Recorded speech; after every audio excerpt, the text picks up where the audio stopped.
लुटेरा बहुत खतरनाक है। उनको पता है कि आज लोकतंत्र वोट में शक्ति है। आज आपकी वोट को लूटने के लिए वो तमाम तरह के रूप धर के आएगा। ये नारा बड़ा अच्छा है। और एक बार साहब भाषण दे रहे थे, उनके साथी ये नारा लगा रहे थे कि काशीराम संघर्ष करो, हम तुम्हारे साथ। तो साहब ने क्या कहा पलट के बताया तुम्हें? साहब ने कहा अगर तुम लोग साथ हो जाओ तो संघर्ष करने की जरूरत ही नहीं। बहुत बहुत धन्यवाद संचालक महोदय, और सबसे ज्यादा धन्यवाद आप सब लोगों को। बहुत लंबा समय हो गया आपका इंतजार करते हुए। 1-2 बजे की रैली और 8 बज रहे।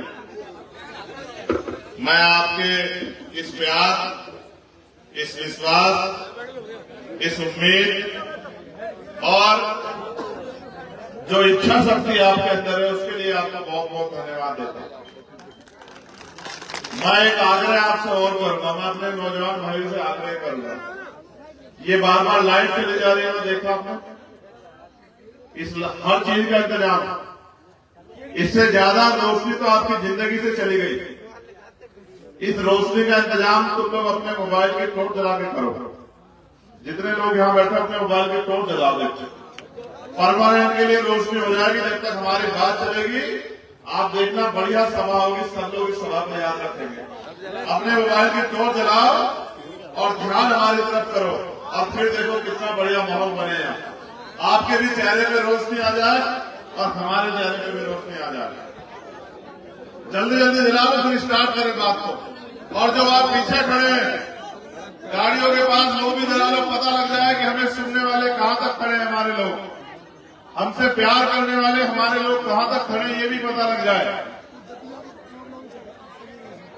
और आप, क्योंकि समय काफी हो गया, तो मैं आपसे अनुरोध करूंगा कि लाइट जला के रखें और अपना ध्यान मेरी तरफ करें।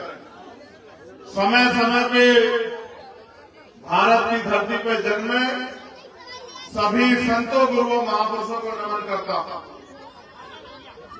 महामानव तथागत बुद्ध से लेके संत शिरोमणि सतगुरु रविदास जी महाराज, भगवान वाल्मीकि महाराज, गुरु नानक देव, संत कबीर जी को नमन करता हूं। गुरु घासीदास जी को, नारायण जी को नमन करता हूं। संत गाडगे जी महाराज को नमन करता हूं। राष्ट्रपिता ज्योतिबा फूले, छत्रपति साहू जी महाराज, डॉक्टर बाबा साहब अम्बेडकर, पेरियर रामास्वामी नायकर, पेरियर यादव, बाबू जगदेव प्रसाद कुशवाहा, जननायक कपूरी ठाकुर, मान्यवर दीना भाना वाल्मीकि साहब और मान्यवर काशीराम साहब को नमन करता हूं। महामना रामचंद्र वर्मा जी को नमन करता हूं। चौधरी चरण सिंह जी को, सर छोटू राम जी को नमन करता हूं। कोतवाल धन सिंह गुर्जर जी को, विजय सिंह पथिक जी को नमन करता हूं। और नमन करता हूं इस देश के हजारों, लाखों, करोड़ों शोषितों, वंचितों को, जिन्होंने इस देश में तमाम तरह के अन्याय अत्याचार सहे, लेकिन अपने देश के साथ खड़े रहे और हमेशा अपने देश को आगे बढ़ाने का प्रयास किया।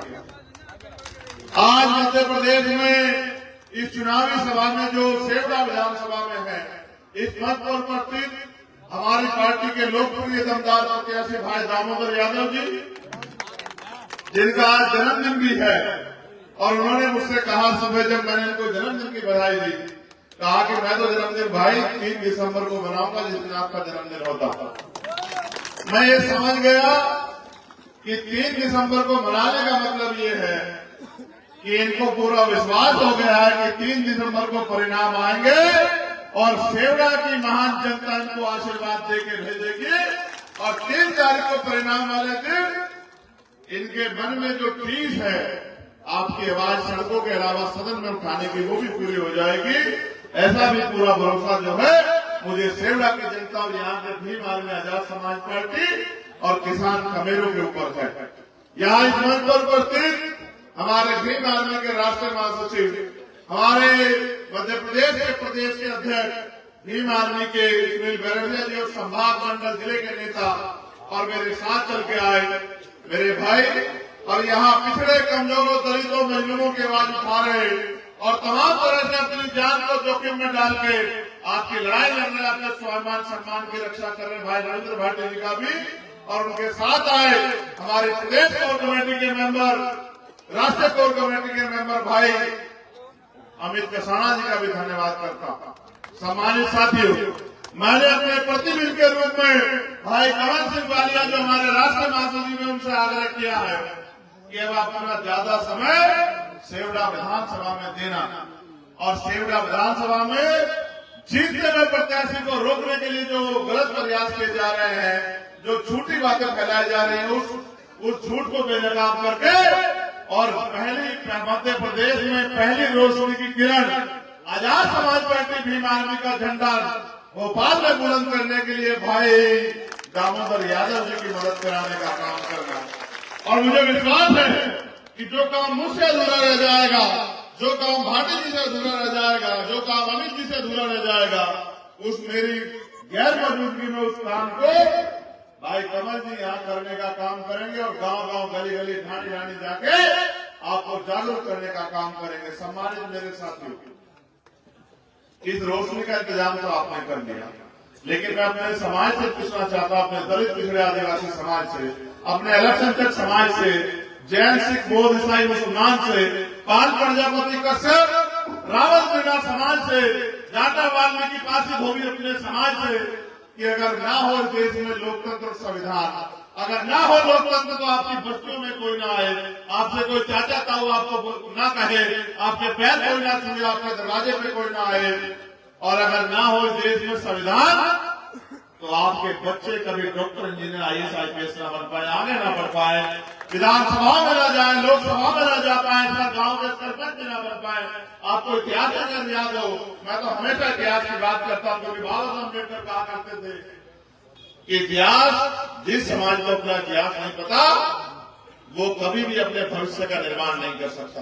इतिहास याद करो, आजादी से पहले न आपको संपत्ति रखने का अधिकार था, न अच्छे कपड़े पहनने का अधिकार था, न मकान बनाने का अधिकार था, न रोजगार करने का अधिकार था, न दिन के उजाले में निकलने का अधिकार था, न आपको फसल उगाने का अधिकार था। आपको राजा महाराजाओं के हिसाब से चलना पड़ता था। राजा महाराजाओं के जाने के बाद अंग्रेजों ने देश में राज किया।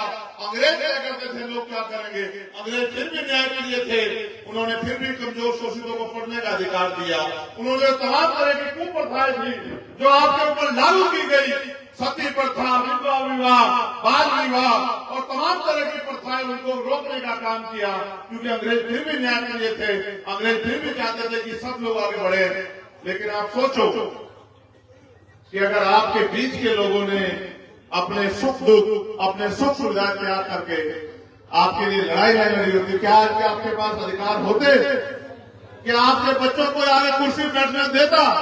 जहां आज भी इतना छुआछूत भेदभाव हो, धर्म के नाम पे दाढ़ी पकड़ के, बाल पकड़ के मुसलमानों को मारा पीटा जाता हो, जाति के नाम पे घोड़ी पे बैठने पे, मूछे रखने पे, मटकी से पानी पीने पे लोगों की हत्याएं की जाती हो, जहां आज भी किसानों को 10,000, 15,000 के कर्जे पे जेल भेजा जाता हो, किसानों को सुसाइड करना पड़ता हो। आप सोचो देश में आजादी कैसी आजादी है, जहां अमीरों के करोड़ों करोड़ रुपए माफ कर देती है सरकार, जहां उद्योगपतियों को 1-1 रुपए लीज पे जमीन देती है, और उसी जमीन पे अगर 10,000 का कर्ज किसान ले ले तो उस किसान को लाठियों से पीट के जेल में बंद करने का काम करती है। आप सोचो आजादी कैसी है। आजादी असल तब होगी जब आपको सस्ती शिक्षा मिलेगी, मुफ्त के साथ साथ सस्ती शिक्षा, कि आपका बेटा भी डॉक्टर, इंजीनियर, IAS, IPS बन सके, आपका बेटा भी जज वकील बन सके, आपका बेटा भी यहाँ और विदेश में रहकर पढ़ाई कर सके, और आपको भी वो सुलभ इलाज मिलेगा कि अगर कोई भी बीमारी हो जाए तो आप भी अपने जेब के पैसों में अपना इलाज करा लो, आपके परिवार का कोई व्यक्ति न चला जाए। मैं तो बहुत कड़वे शब्दों में कहता हूँ, ये वो महीना है जिसमें मेरे पिताजी का जन्मदिन आ रहा है, और इस महीने में भी आने वाली 13 तारीख को मेरे पिताजी का जन्मदिन है, और मैं वो अभागा बेटा हूँ जिसने पैसा न होने के कारण अपने पिता के, जिसके पिता ने उसके हाथों में दम तोड़ दिया। अगर मैं पैसे वाला होता तो मेरे पिता जिंदा होते। आप ये सोचो अपने दिल में हाथ रख के, एक पिता को खोने का दर्द कैसा होता है। डॉक्टर बाबा साहब अम्बेडकर भी हमारे पिता थे, फुले भी हमारे पिता थे, साहू भी हमारे पिता थे, और धन्यवाद काशीराम साहब भी हमारे पिता थे। हमने कितने पिता खोए, लेकिन हमारी जिंदगी नहीं बदली। उनके सपने थे कि उनकी आने वाली संतानें देश पे राज करेंगी, आने वाली संतानें सुख सुविधा से रहेंगी। कहाँ है सुख सुविधा? कहाँ है? आज आपके अधिकार में छीनने का प्रयास किया जा रहा है। लुटेरा बहुत खतरनाक है, उनको पता है कि आज लोकतंत्र वोट में शक्ति है। आज आपकी वोट को लूटने के लिए वो तमाम तरह के लूट करके आएगा। हो सकता है वो आपकी जाति का बन के आए, हो सकता है वो आपके धर्म का बन के आए, हो सकता है वो आपका रिश्तेदार बन के आए, और एक मकसद होगा कि जिनके पास पहले से ताकत है उनको ताकत दे दो। मैंने आपसे शेरगढ़ की सभा में भी कहा था, और मैं आपको यहाँ भी कह रहा हूँ, वोट की शक्ति आपको गुलामी की बेड़ियां काटने के लिए मिली है। वोट की शक्ति आपको अपनी तरक्की का रास्ता खोलने के लिए मिली है। और आप बताओ, निर्णय करो, आप अगर बाजार में आलू खरीदने जाओगे तो आलू कैसा देखोगे, गला सड़ा या साफ सुथरा? आप बताओ। आप अगर चाय की पत्ती लेने जाओगे, अगर आप परचून का सामान लेने जाओगे, नमकीन बिस्कुट लेने जाओगे, तो बताओ खराब सामान लोगे या अच्छा सामान लोगे? और अगर अपने 5 साल का फैसला करने जाओगे तो बताओ नेता कैसा चुनोगे? आप सब मुझे बताओ। आप कंपेरिजन करा लो। अगर पढ़ाई में, संघर्ष में अगर दामोदर यादव का मुकाबला करते हैं तो बेशक मैं आपसे कुछ नहीं कहूंगा, और अगर किसी भी खेल में दामोदर यादव का मुकाबला ना करते हो तो मैं आपसे कहूंगा चूक मत जाना। मैंने आज सुबह ही अखबार मैंने भी पढ़ा, मैं भी यही था, और मैंने इनको कहा भी कि क्यों एक और नया मुकदमा लगवा लियो, तो उन्होंने मुझसे एक बात कही कि मैं विधानसभा में भी इसलिए जाना चाहता हूं भाई कि इनकी आवाज को सदन में लड़ सकूं। और अगर जो उन्होंने कहा कि अगर मुख्यमंत्री ना सुने तो क्या था, मैं मुख्यमंत्री का कुर्ता फाड़ दूं या अपना कुर्ता फाड़ दूं। मैं सड़क पे तो 20 साल से लड़ रहा हूं। उन्होंने कहा अगर आज मैं विधायक होता तो किसानों को वहां चौराहे पर नहीं बैठ करता, गरीबों के बच्चों को सड़कों पे अपने 2 टाइम की रोटी के लिए इंतजार नहीं करना पड़ता। मैं इस क्षेत्र में रोजगार लेके आता, इस क्षेत्र में कंपनी लगवाता, इस क्षेत्र में जो है तमाम तरह के स्कूल कॉलेज बनवाता कि गरीबों के बच्चों को सुख सुविधा अधिकार मिले। लेकिन मैं मजबूर हूं कि आज भी मेरे लोगों ने मुझे वो ताकत नहीं दी। मैंने इनसे कहा कि दामोदर निराश मत होना, ये समय होता, आज उनका है कल तुम्हारा भी होगा। कल जनता ने उनको ताकत दी थी, आने वाले कल में तुम्हें भी देगी, आप चिंता मत करो। मैंने ये भी कहा कि तुम 60 साल के नहीं हो, घबराओ मत, जनता तुम्हें अवसर भी देगी, जनता तुम्हें ताकत भी देगी और तुमसे काम भी लेगी। मगर तुम ये याद रखना कि अगर इतिहास ने तुम्हें मौका दिया तो ऐसा काम करके जाना कि जो 30-30 साल 20-20 साल से विधायक हो, उनकी 20 साल की विधायकी और आपके 5 साल की विधायकी में कोई मुकाबला नहीं होना चाहिए।